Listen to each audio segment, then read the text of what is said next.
I'm Chloe Miller, 28, the black sheep of my wealthy Boston family.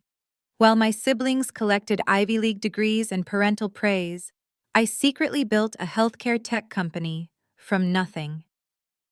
Tonight was our annual family dinner, the dreaded gathering where my life choices would be dissected and dismissed. I never imagined my phone would ring at the perfect moment, transforming years of belittlement into shocked silence. Sometimes life's sweetest victories come when you've stopped seeking approval. Before I tell you how my family tried to cut me off right before learning I was worth millions, let me know where you're watching from and hit subscribe. You'll want to see what happens when success becomes the ultimate revenge. Growing up in Brookline, Massachusetts, in a sprawling colonial home with manicured gardens, I was surrounded by success and expectations. The Miller name carried weight in Boston's financial circles thanks to my father Thomas, a stern, calculating investment banker who measured worth in dollars and prestigious connections. His career at Goldman Sachs spanned 3 decades, and his portfolio was as impressive as his inability to show affection. My mother, Eleanor, was the perfect complement to him, a Wellesley graduate who traded career ambitions for charity galas and country club memberships. Her social calendar was her religion, and appearances meant everything. When introducing her children to Boston society, she'd beam with pride over my siblings, while finding subtle ways to minimize my existence. Then there was Ethan, my older brother, by 4 years the golden child, the heir apparent. By 30, he was already a vice president at my father's firm, with the right connections, the right haircut, and the right fiancée from the right family. His Harvard MBA hung in my father's study, not his own apartment, as if his achievement belonged to our father. Perhaps it did. Megan, 2 years younger than me, was the family princess. She had my mother's charm and my father's cunning, a combination that made her the perfect political spouse in training. While she completed her law degree at Yale, her blonde hair was always styled, her smile always perfect, her achievements always celebrated with dinner parties and announcements in the Boston Globe Society pages. And then there was me, Chloe, the middle child, the question mark. From an early age, I was different. While Megan played with dolls and Ethan counted his allowance, I was disassembling computers and putting them back together. By 12, I taught myself basic coding through online tutorials, spending hours in my room, creating simple programs, while my parents worried about my antisocial tendencies. Computers are for boys who can't play sports, my father once said when he found me coding at 2 a.m. on a school night. And it's certainly no career for a Miller woman. My mother's concern was more about appearances. Darling, your posture will suffer, and those screens will ruin your complexion. How will you find a suitable husband? High school was no better. I attended Phillips Academy, where I excelled in math, physics, and computer science. My parents attended exactly one science fair when Ethan needed a ride to a lacrosse game at a neighboring school. My robotics team won nationals, but my parents were in Aspen that weekend. Megan's debate tournament wins warranted family dinners at Moe. My perfect SAT math score earned a distracted, "That's nice, dear." When college applications came around, my parents had my future mapped out. Wharton undergraduate, then Harvard Business School, followed by a suitable position at a consulting firm until marriage. I applied to MIT instead. Engineering. My father laughed when I told them my plans. That's not a Miller field. That's for the people who work for people like us. I still remember my mother's horrified expression. But all your friends are going to Princeton and Yale. Who will you meet at MIT? Despite their protests, I went to MIT with a partial scholarship. They could have paid my full tuition easily, but my father called it learning financial responsibility. I worked part-time jobs throughout college while maintaining a 4.0 GPA. My graduation ceremony was attended by Aunt Carol, my father's sister, and the only family member who ever encouraged my interests. My parents and siblings were in Martha's Vineyard that weekend for Megan's engagement party. My first job after college was at a healthcare startup in Cambridge, making $65,000 a year a pittance compared to Ethan's six-figure starting salary. At family gatherings, this became ammunition.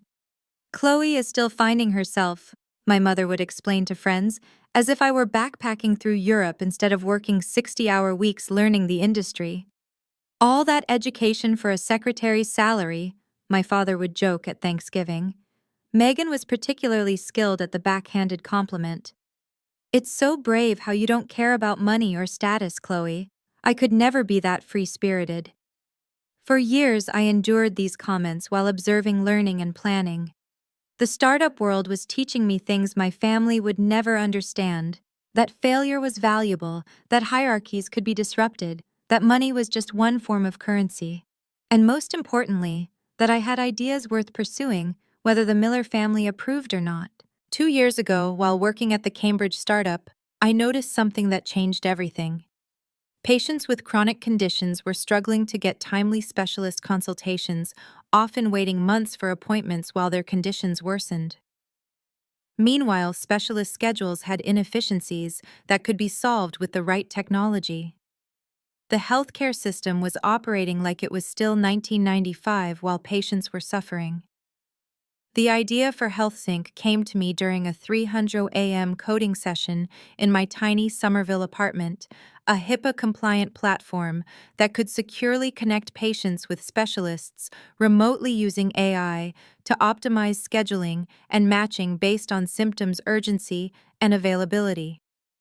It would include secure video conferencing, medical record sharing, and prescription management all in one platform. I withdrew $50,000 from my savings, every penny I'd managed to squirrel away, while paying Boston rent and student loans. It was enough to build a prototype and create a business plan. For 6 months, I worked my day job and built HealthSync at night, surviving on coffee and determination. The first major challenge came when seeking initial investment. Male investors would listen politely, then ask if I had a technical co-founder, meaning a man. Healthcare is complicated, one told me condescendingly, as if I hadn't spent years researching the field. Another suggested I find a seasoned CEO and take a CTO position instead. You're clearly bright, he said, but investors need confidence. I pitched to 37 potential investors before finding one who saw the potential. Jessica Chen, a former healthcare executive turned angel investor, gave me $200,000 in seed funding, enough to quit my job and hire 3 people: a back-end developer, a UI/UX designer, and Ashley Turner. Ashley was initially hired as an administrative assistant, but she quickly became much more. With a background in healthcare administration and a fierce work ethic that matched my own, she understood my vision immediately. "This isn't just software," she said during her interview. "This is going to change lives." Within months, she was effectively my COO, though we couldn't afford fancy titles yet. Our first office was a converted storage room in a Cambridge co-working space. We worked 7 days a week, often past midnight. When the air conditioning broke during a July heat wave, we coded in our shorts with bags of frozen peas as cooling packs. When we couldn't afford furniture, we sat on cushions and used cardboard boxes as desks. The breakthrough came 9 months in, when Massachusetts General Hospital agreed to pilot HealthSync in their neurology department. Their patient satisfaction scores increased by 42%, wait times decreased by 68%, and specialist utilization improved by 33%. We had data now, real impressive numbers that told our story better than I ever could. More hospitals signed on. Revenues started flowing. We moved to a real office in Kendall Square and expanded to 15 employees. Series A funding came through $4.5 million that allowed us to scale nationally. Then Series B, a year later, $28 million at a $65 million valuation. Through it all, I told my family nothing. After years of dismissal, I'd stopped sharing my professional life with them. They thought I still worked at the original startup, perhaps with a modest promotion. I invented a fake 1-bedroom apartment when they asked about my living situation, though I'd actually purchased a loft in South Boston. I drove my old Honda Civic to family gatherings, leaving my new Tesla in the garage. This secrecy wasn't just about surprising them eventually. It was self-protection. I couldn't bear their dismissal of this thing I was pouring my soul into. And as success came, I realized I wanted to prove something not just to them, but to myself. That I could do this without their connections, their money, their approval. In the weeks before that fateful family dinner, HealthSync had been preparing for its initial public offering. Goldman Sachs, ironically, my father's employer, was leading our IPO with early valuation discussions centering around $100 million. We had expanded to 112 employees across 3 offices with contracts at 230 hospitals nationwide. The Wall Street Journal had profiled me as one of 30 under 30 changing healthcare. Though I'd managed to keep the article from my family's attention. The night before the dinner, Ashley and I had been on calls with international investors until 2:00 a.m. Major news was brewing. American investment firm Silver Lake was considering a significant pre-IPO position that would potentially push our valuation even higher. As I selected a deliberately modest outfit for the family dinner, a simple black dress from Banana Republic, rather than the Celine I could now afford, I wondered if tonight might finally be the night to reveal my secret success. Little did I know my family had plans of their own.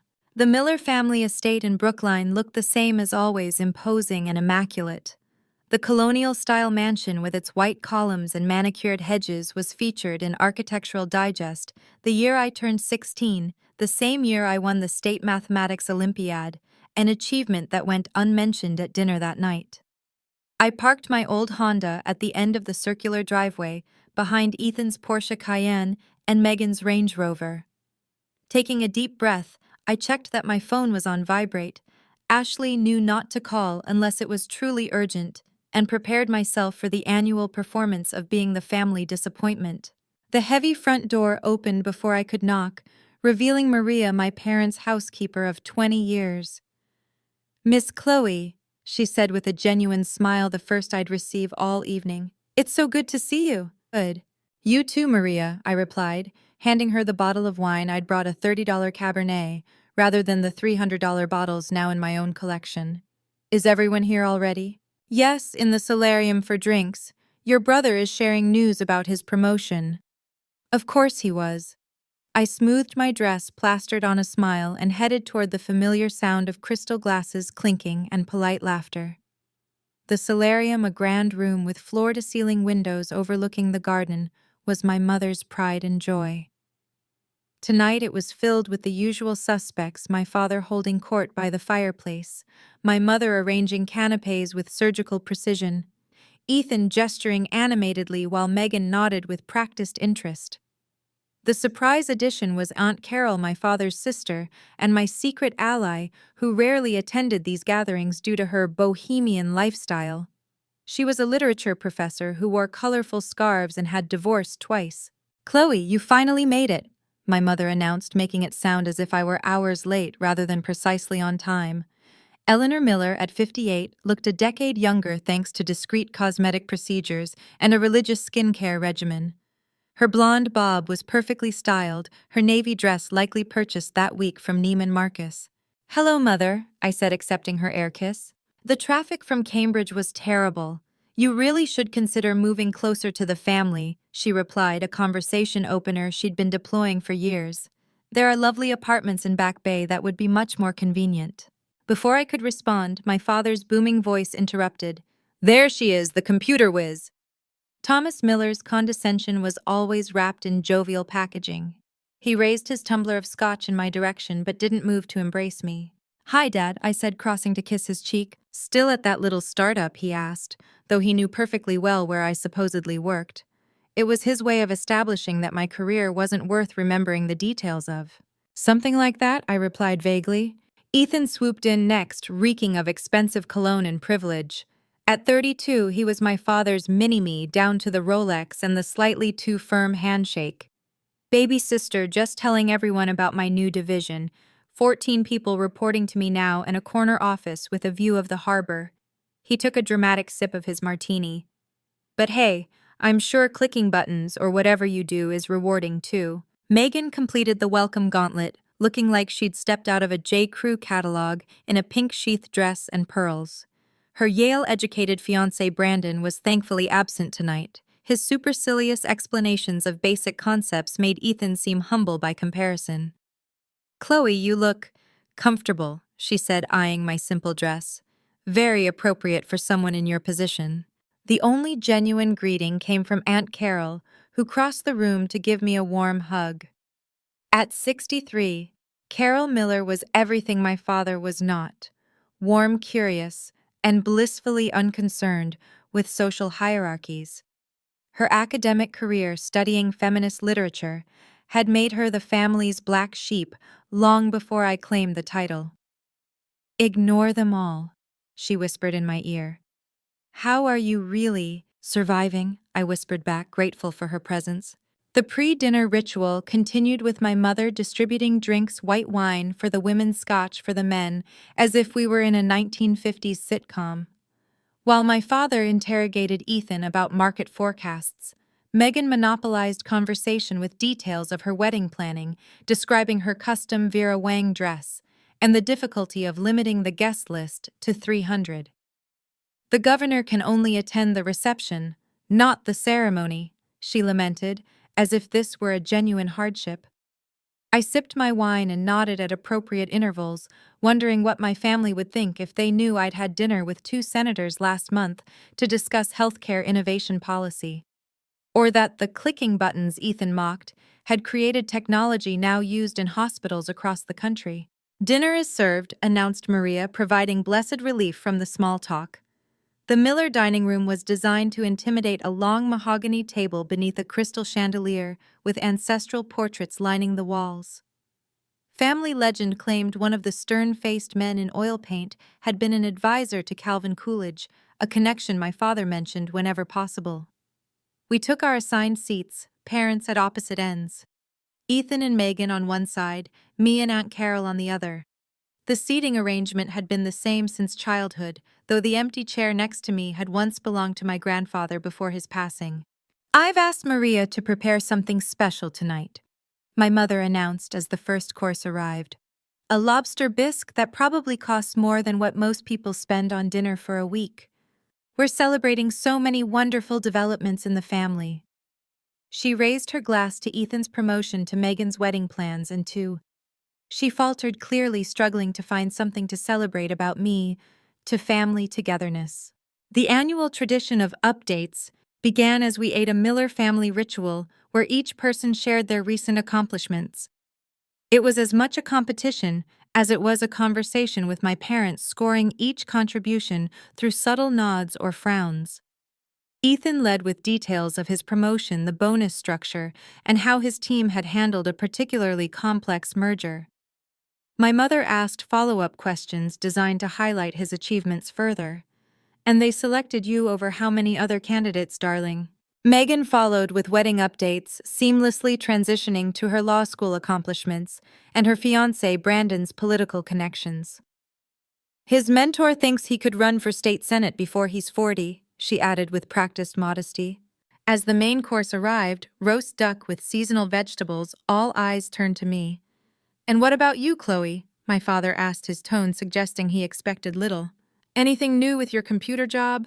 I felt the familiar tightening in my chest, the urge to reveal everything, battling with years of protective secrecy. This was the moment I'd both dreaded and anticipated for years. "Actually," I began carefully, "the healthcare app I've been working on is doing well.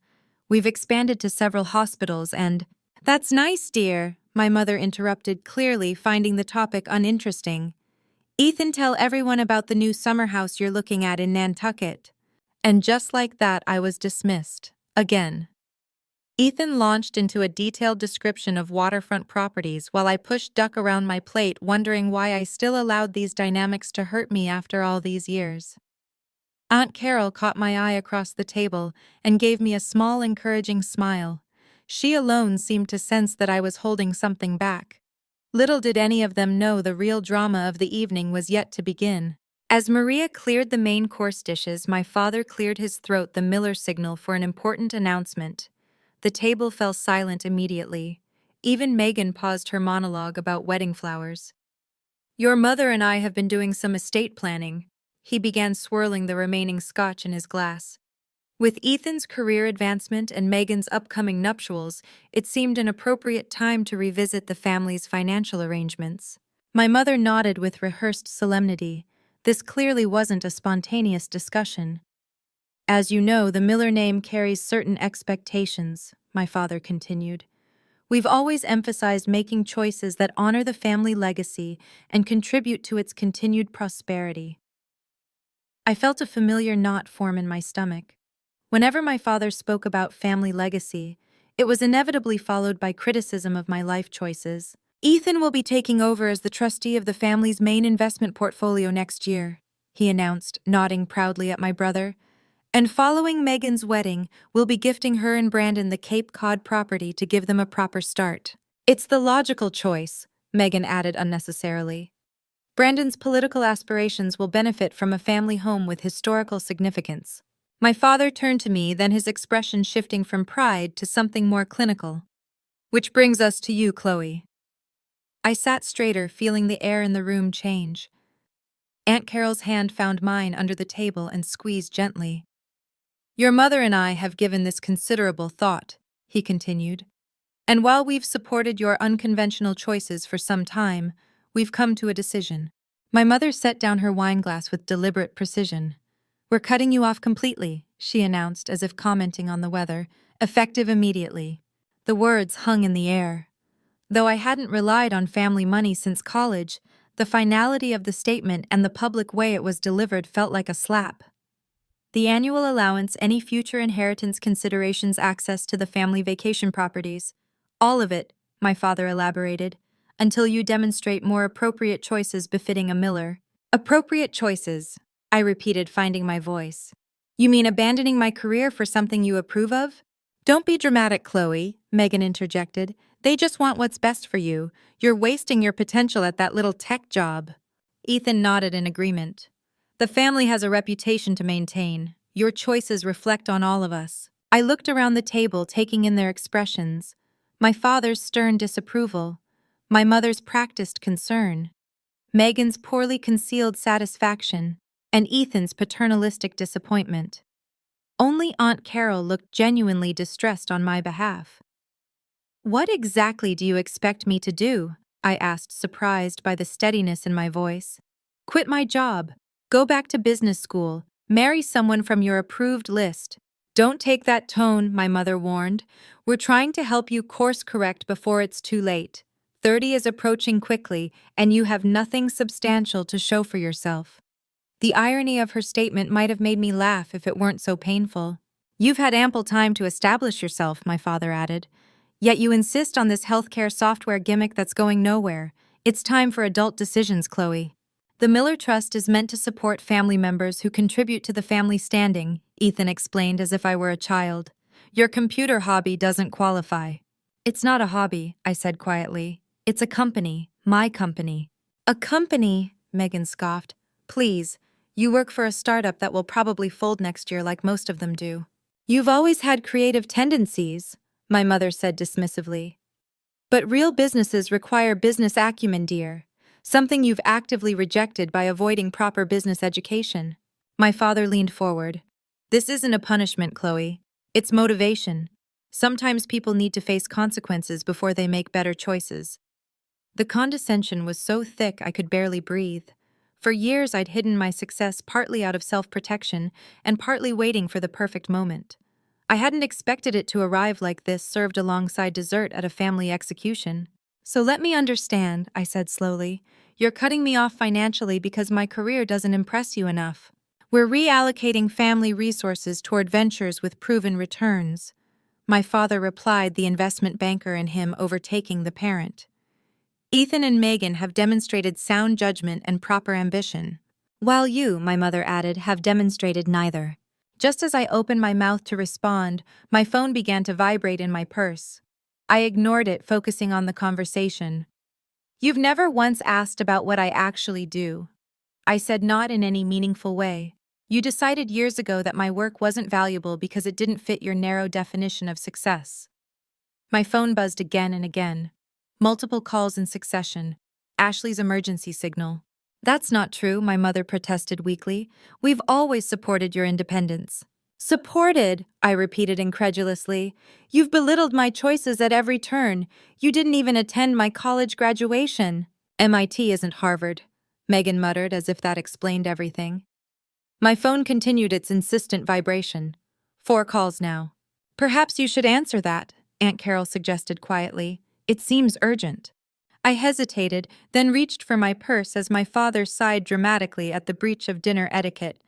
Excuse me, I said, pulling out my phone to see Ashley's name flashing on the screen. I need to take this. Of course, my father said sarcastically. The little startup emergency can't wait until after family dinner. I stood and answered the call, stepping slightly back from the table but remaining in the dining room. Ashley, what's happening? What happened next would replay in my mind for months. Chloe, Ashley's voice came through clearly enough for everyone at the table to hear. I've been trying to reach you, Silver Lake just confirmed. They're in, for $40 million. The valuation is official. We've hit $100 million pre-IPO. The Goldman team is popping champagne. The silence at the table was absolute. That's incredible news. I managed watching my family's expressions transform from dismissal to confusion. Can you run through the details? As Ashley enthusiastically outlined the investment terms, stock options, and upcoming media announcements, I watched understanding dawn across each family member's face. My mother's wineglass froze halfway to her lips. My father's perpetual frown deepened into something closer to bewilderment. Megan's mouth literally hung open. The Forbes interview is confirmed for Monday. Ashley continued, oblivious to the drama unfolding on my end. They're featuring you in their Billionaires in the Making series. Oh, and the Hospital Association wants you to give the keynote at their annual conference. The CEO called personally. Thank you, Ashley, I said when she finally paused for breath. This is wonderful news. Let's schedule a team meeting for tomorrow morning to discuss next steps. I ended the call and slowly returned to my seat. The silence stretched uncomfortably until Aunt Carol began to laugh, a genuine delighted sound that cut through the tension. Well, she said, raising her wineglass, I believe congratulations are in order.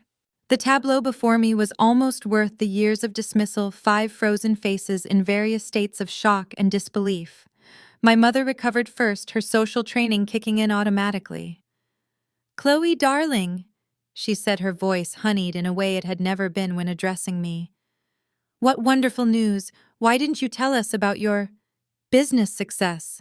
My father's face had transformed from confusion to calculation. I could practically see him reassessing my value in real time. 100 million, he repeated slowly.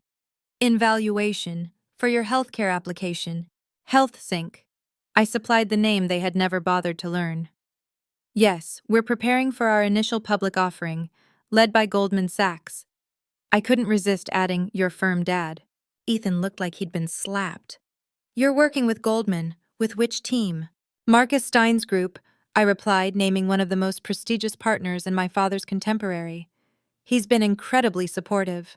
Marcus is handling your IPO personally. My father's voice had lost its patronizing edge, replaced by something that sounded almost like respect. He hasn't led a healthcare offering in years.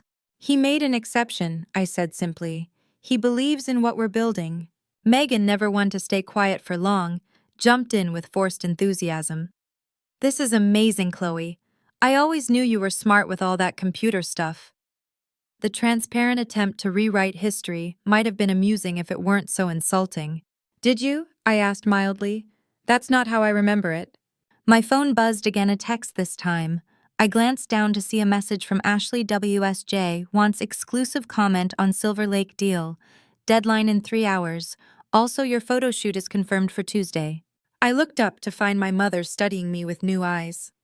Is that a Cartier watch? She asked, noticing my wrist for the first time that evening. The rose gold tank watch had been my gift to myself when we secured Series B funding. Yes, I confirmed. Last year's model. And your dress? She continued, reassessing the simple black design she had dismissed earlier. That's not Banana Republic, is it? Celine, I admitted. I dress down for family dinners. The implication of the statement that I had been deliberately hiding my success and wealth from them hung in the air. My father cleared his throat, businessman mode, fully engaged now. Chloe, clearly we've had a misunderstanding about your professional situation. Perhaps we should revisit our earlier discussion. About cutting me off, I asked bluntly. He winced at my directness. About the family financial arrangements. Obviously, circumstances have changed. Have they? I asked. My circumstances haven't changed in the last 15 minutes. I'm exactly the same person with exactly the same career that you were just deeming unworthy of family support. Don't be difficult, dear, my mother interjected. Your father is trying to fix a simple misunderstanding. It's not a misunderstanding, I replied. You made yourselves perfectly clear. My choices don't align with Miller family values. My career isn't prestigious enough. I'm not contributing to the family legacy. Ethan, ever the strategist, shifted to damage control. We were concerned because you seemed to be struggling, he offered. You never mentioned any of this success. I wonder why, Aunt Carol murmured into her wine glass. How much are you worth? Megan asked bluntly, always focused on the bottom line. I regarded her thoughtfully. HealthSync is valued at $100 million pre-IPO. I own 51% of the company. A quick calculation silenced the table again. That's over $50 million, my father said carefully. On paper currently. I confirmed. The IPO is expected to double that at a minimum, and we have international expansion beginning next quarter. My mother reached across the table to grasp my hand, a gesture so unfamiliar it took me by surprise. Sweetheart, this is wonderful news. We need to celebrate properly. I'll call the club tomorrow, arrange a special dinner. That won't be necessary, I interrupted, gently withdrawing my hand. Nonsense. This is a major achievement for the family, she insisted. We should mark the occasion appropriately. For the family, I repeated. A moment ago, I wasn't Miller enough to qualify for family resources. Now my achievement belongs to the family.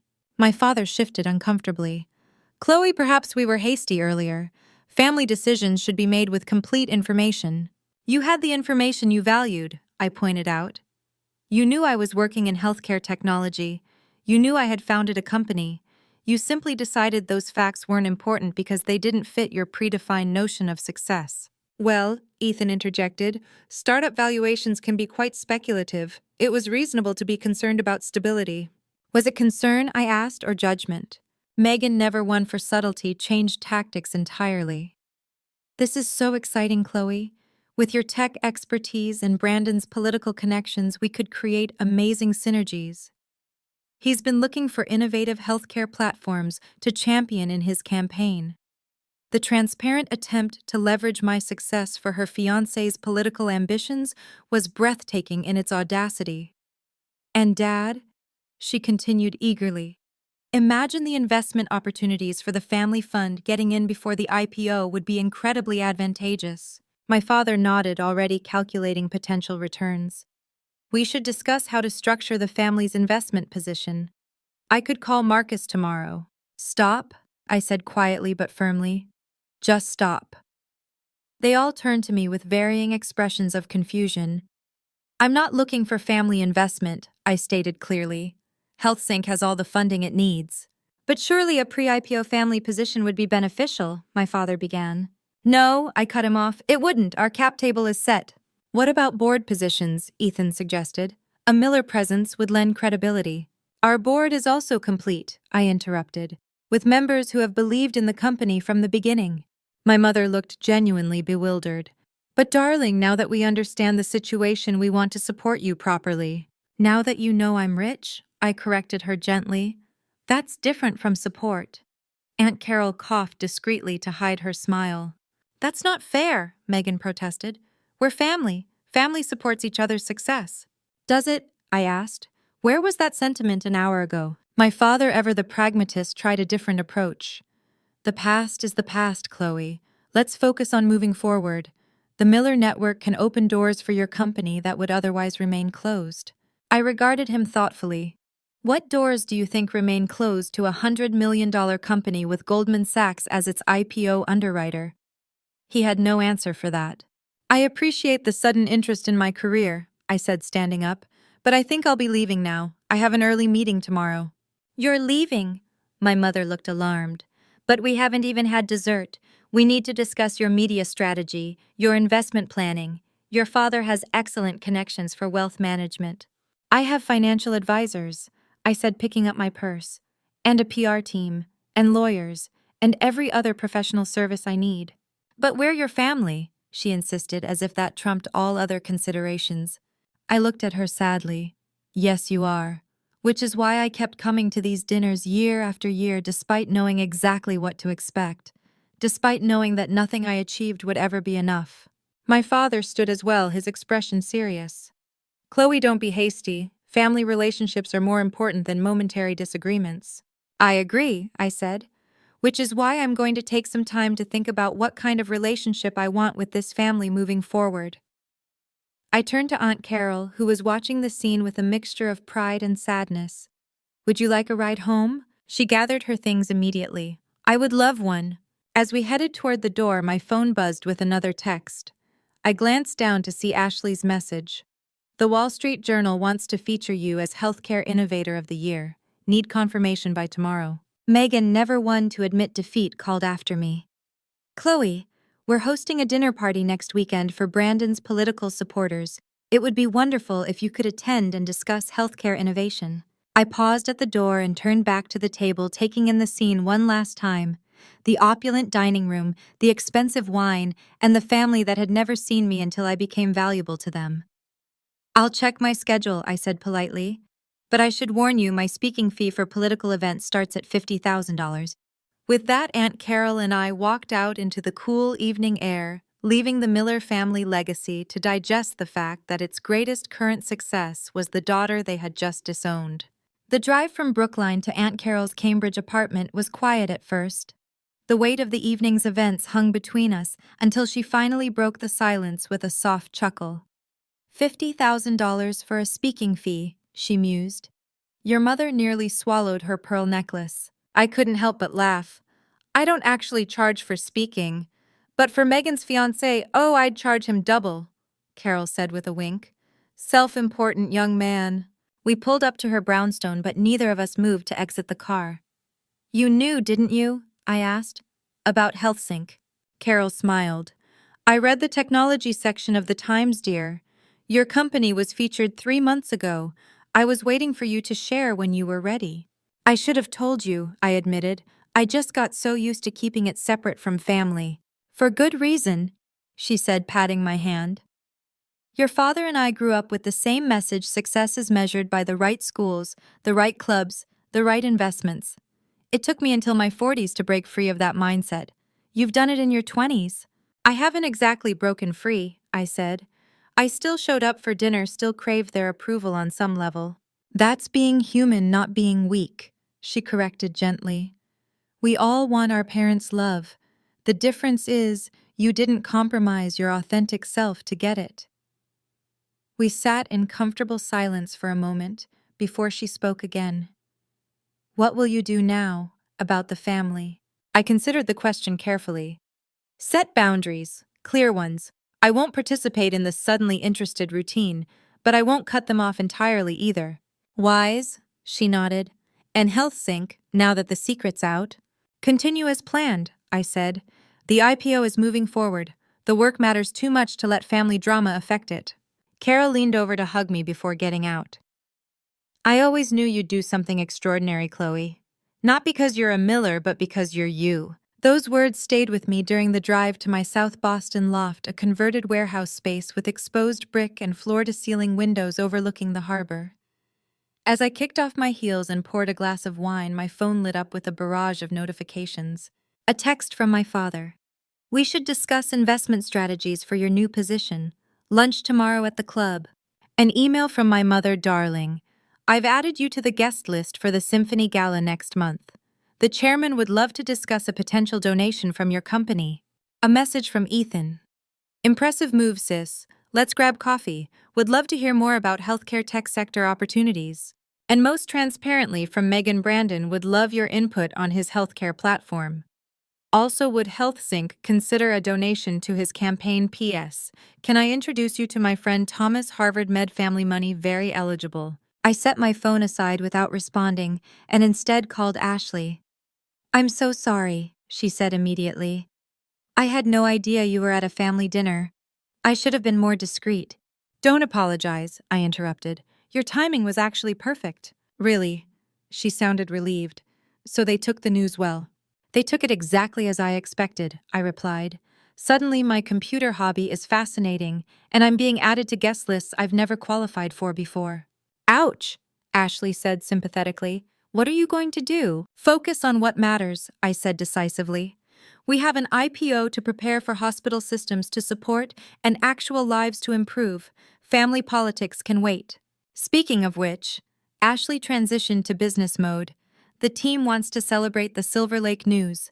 Breakfast meeting at 8. Perfect, I agreed. Oh, and Ashley ordered the good champagne. The team deserves it. After hanging up, I walked to my window and gazed out at the Boston skyline. For years, I'd lived in two worlds, the struggling daughter at family dinners and the successful CEO in boardrooms. Now those worlds had collided, and I needed to establish how they would coexist going forward. The next morning, I arrived at HealthSync's Kendall Square offices to find the team already gathered in our glass-walled conference room. 35 faces looked up expectantly. Developers, designers, healthcare specialists, and administrative staff who had believed in the vision when few others did. Before we pop the champagne, I said, setting down my bag, I want to thank each of you. What we've built isn't just valuable in market terms, it's valuable because it matters. Every day, patients connect with specialists who can help them because of what we've created together. Ashley handed me a flute of champagne and raised her own. To HealthSync, she toasted. And to Chloe, who saw what healthcare could be when everyone else was stuck on what it was. After the celebration, I retreated to my office to find a delivery waiting, an elaborate flower arrangement the size of a small tree with a card from my mother. So proud of our brilliant daughter. Love, Mom and Dad. I stared at the card, struck by the absurdity of it. 24 hours earlier, they were cutting me off from the family finances. Now I was their brilliant daughter. As I contemplated what to do with the flowers, my assistant popped her head in. Your father's called 3 times, she informed me. And your brother's in the lobby. Ethan is here, I asked, surprised. Says he was in the neighborhood, she replied with air quotes. Should I send him up? After a moment's consideration, I nodded. Give me 5 minutes, then show him in. When Ethan entered my office, his expression was a mixture of awkwardness and calculation. He whistled low as he took in the space, the floor-to-ceiling windows, the modern furniture, the framed Wall Street Journal article about HealthSync. Nice setup, he commented, hands in the pockets of his bespoke suit. Very tech startup chic. What brings you to Kendall Square, Ethan? I asked, not offering him a seat. Dad's office is downtown. Can't a brother visit his successful sister? He asked with a forced smile. Of course, I replied, though you've never done so before.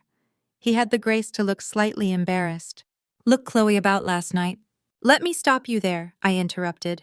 If you're here with investment proposals or partnership ideas, I'm not interested.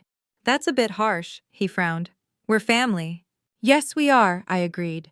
Which is why I'll have lunch with you someday, talk about neutral topics, even attend family holidays. But HealthSync is off limits for family involvement. That's not very business savvy, he argued. The Miller connections could. The Miller connections haven't been offered to me for the past 4 years while I built this company, I pointed out. I'm not interested in them now. That's because we didn't know. You didn't ask, I corrected him. There's a difference. He shifted uncomfortably, then tried another approach. Dad feels terrible about last night. The cutting off thing. It was meant to motivate you. We had no idea you were already successful. And if I wasn't, I asked, if I was exactly who you thought I was, a mid-level employee at a struggling startup, would cutting me off still have been appropriate? He had no answer for that. Ethan, I have a meeting in 10 minutes with actual investors who believed in this company before knowing its valuation. So unless there's something else... He straightened businessman mask, sliding back into place. Right. Well, I'll tell Dad you're busy. Maybe dinner next week. He wants to make things right. Tell him I'll call when I'm ready, I said firmly. And Ethan, the next time you're genuinely interested in what I do, I'd be happy to explain it, but only if you really want to know. After he left, I instructed my assistant to send the flower arrangement to the children's ward at Massachusetts General Hospital. Then I turned my attention back to the work that mattered, finalizing our IPO paperwork, reviewing our international expansion plans, and preparing for the Forbes interview. In the weeks that followed, I maintained my distance from family efforts to ingratiate themselves. My mother's calls went to voicemail. My father's lunch invitations received polite but firm declinations. Megan's transparent attempts to leverage my success for her fiancé's campaign were met with silence. The only family relationship I nurtured was with Aunt Carol, who came to the office one afternoon for a proper tour. "This is extraordinary," she said, watching our engineers demo the platform. "You've built something that helps people." "That was always the goal," I told her. "The valuation is nice, but it's not the point." "Which is exactly why you've succeeded where others have failed," she observed wisely. "You solved a real problem instead of chasing the money." As we walked through the office, employees greeted me with genuine respect. Not the deference born of fear that I'd observed at my father's firm, but the authentic appreciation of a team with a shared purpose. "You've created a family here," Carol noted as we returned to my office. "A chosen one." Looking around at the vibrant, purposeful energy of HealthSync, I realized she was right. While searching for approval from my biological family, I'd built a community of people who valued contribution over pedigree, innovation over tradition, and purpose over prestige. That realization was more valuable than any IPO valuation could ever be. 6 months passed in a whirlwind of activity. HealthSync's IPO exceeded all projections, valuing the company at $220 million on the first day of trading. My paper worth surpassed $112 million more than the combined net worth of my entire extended family. The financial milestone made headlines, but it was our impact metrics that gave me true satisfaction. 450 hospitals now used our platform, connecting over 30,000 patients daily with specialists who could help them. Average wait times for critical consultations had dropped from weeks to days, sometimes hours.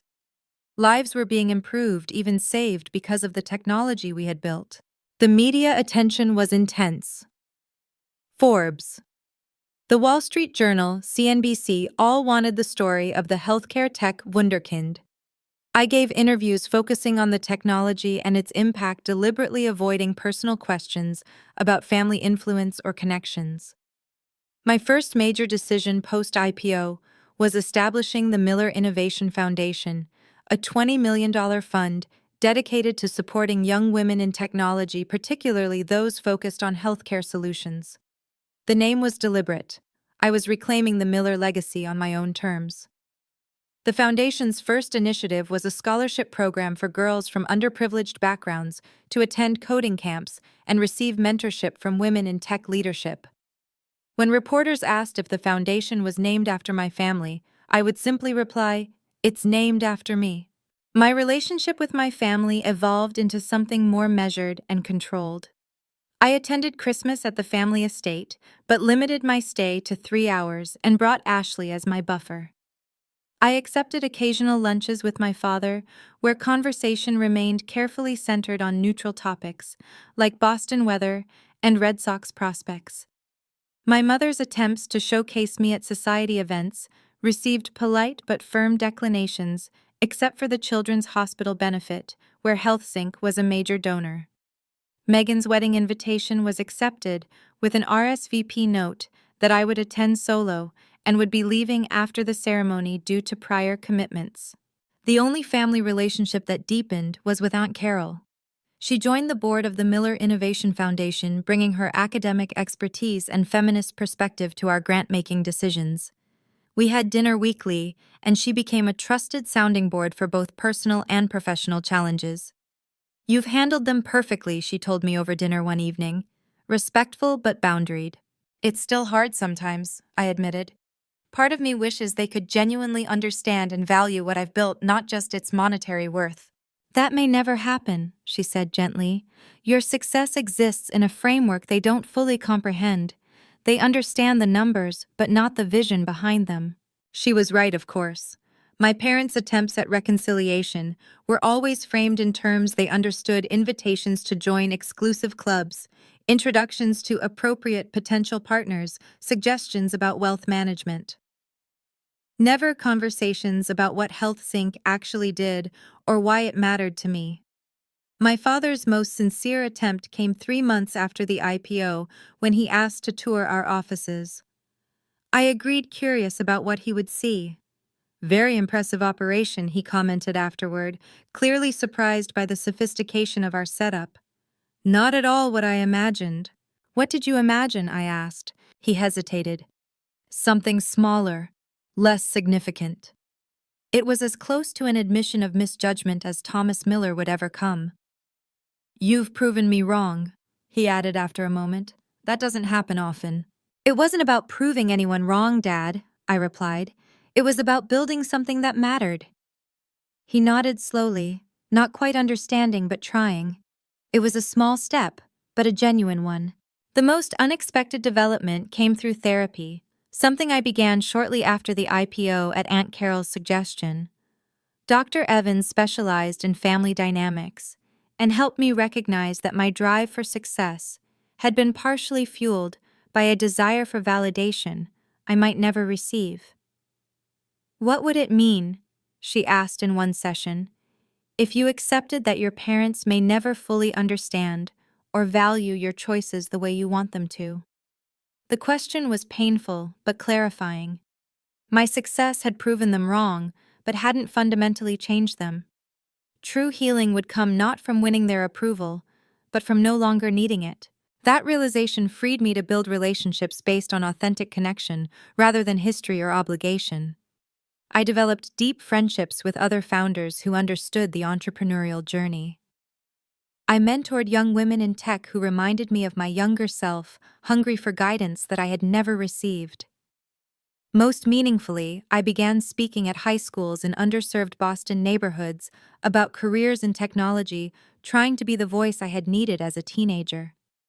At one such event, a 15-year-old girl with bright eyes and a determined expression approached me afterward. "My parents want me to be a doctor or a lawyer," she said. "They say computer science isn't for girls like me. Did you ever feel that way?" "All the time," I told her honestly. "The most important thing I learned is that you get to define your own success. Not your parents, not society. You."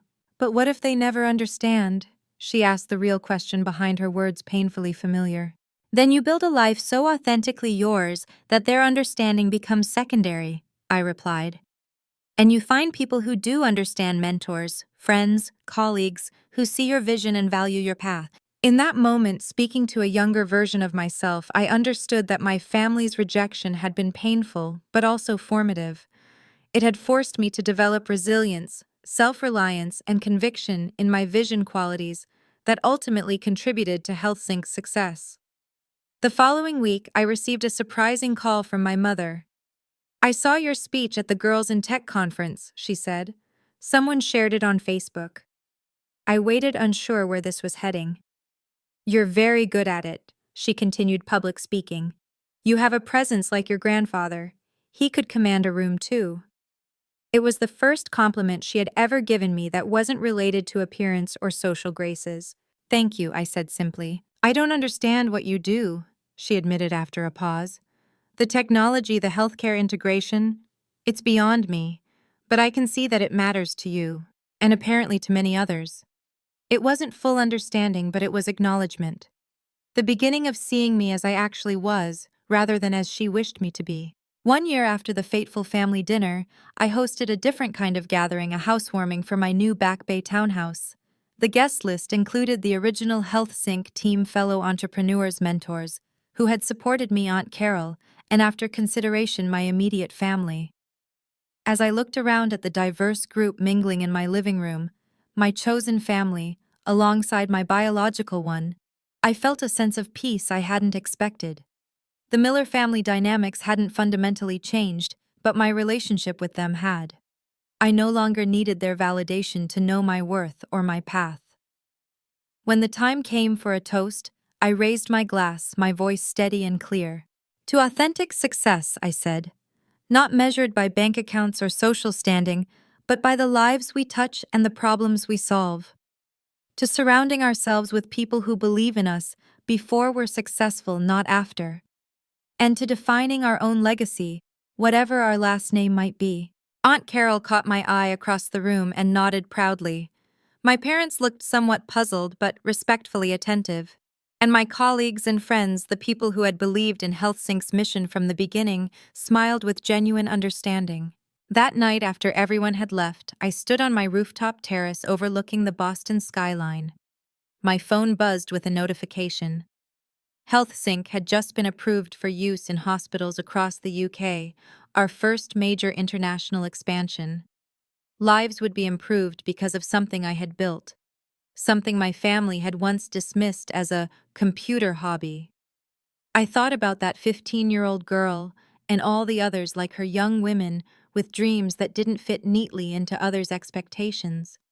If my story could help them stand firm in their own vision, then being cut off at that family dinner was ultimately a gift. It had forced me to fully own my path rather than seeking external validation. Here's the lesson. Sometimes the most painful rejections lead us to our greatest strengths. Sometimes being cut off from what we think we need pushes us to discover what we actually require. And sometimes the most powerful reply to, "We're cutting you off completely," isn't an argument or a defense. It's building something so meaningful that it speaks for itself. Has your family ever dismissed your dreams or tried to push you down a path that wasn't right for you? How did you respond? I'd love to hear your stories in the comments below. And if this journey resonated with you, please like, subscribe, and share with someone who might need to hear that it's okay to define success on their own terms. Remember, the most powerful validation is the kind you give yourself. Thank you for listening to my story, and may you all find the courage to build a life authentically yours.